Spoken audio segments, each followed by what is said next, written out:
If you thought Luke Joeckel was hard to pronounce, wait till you get a load of Vinnie Iyer's new #1 pick in his latest mock draft. Welcome into the Sporting News Studio. I'm Tom Vandervoort with Vinnie Iyer. So, Vinnie, who's #1 now in the latest iteration of this thing? Well, now you got to see Brandon Albert got the franchise tag, their left tackle of the present. So you think, will they go defensive tackle? Star Lutuli. Yeah, well done.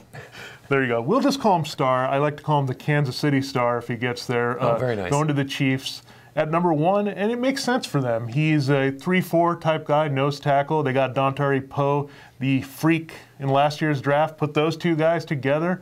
They're back in the defense is pretty good. That's one dominant defense you can put together there. Yeah, and certainly Andy Reid known for offense, but you got to have defense to win in the NFL too. Now, one other thing I noticed in this draft is your quarterbacks are now going 7 and 8, I think, Vinny, but you don't have Geno Smith as the first quarterback drafted. Why? Well, I think you look at the team that's picking there, the Arizona Cardinals. Bruce Arians has hinted that he wants more of that traditional passer back there.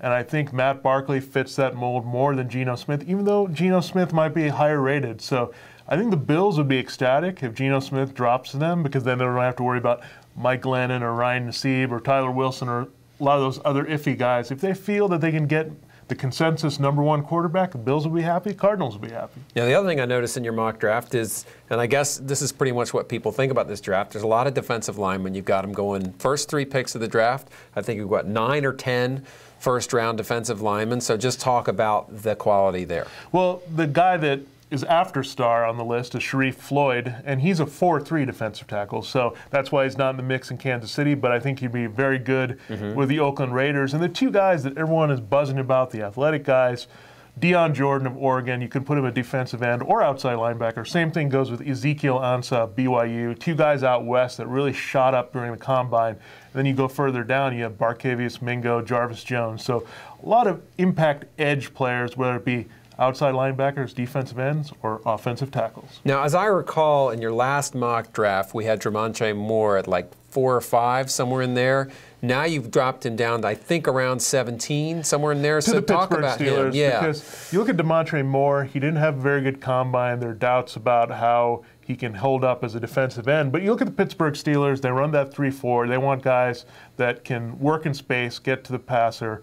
He come off the edge. So Moore is better suited for that type of scheme, the 3-4. The Steelers are a team that can coach him to get the most out of him. And then another guy that dropped, Jarvis Jones, I think he had a second in the last version of this thing you did. Yeah, there's questions, obviously, with the medical with him and the spinal stenosis in his past. So when you have similar players like Jordan and Barkevious Mingo, you wonder if those guys are a little safer, so to speak. There's no absolute safe pick. But you look at Jones, if he can get to the Saints in the middle of this first round, I think that'd be a great pick for them. They're transitioning to the 3-4. All right. Well, we're only just getting started. More mock drafts to come until the real thing happens in April. For Vinnie Iyer, I'm Tom Vandervoort. Thanks for watching.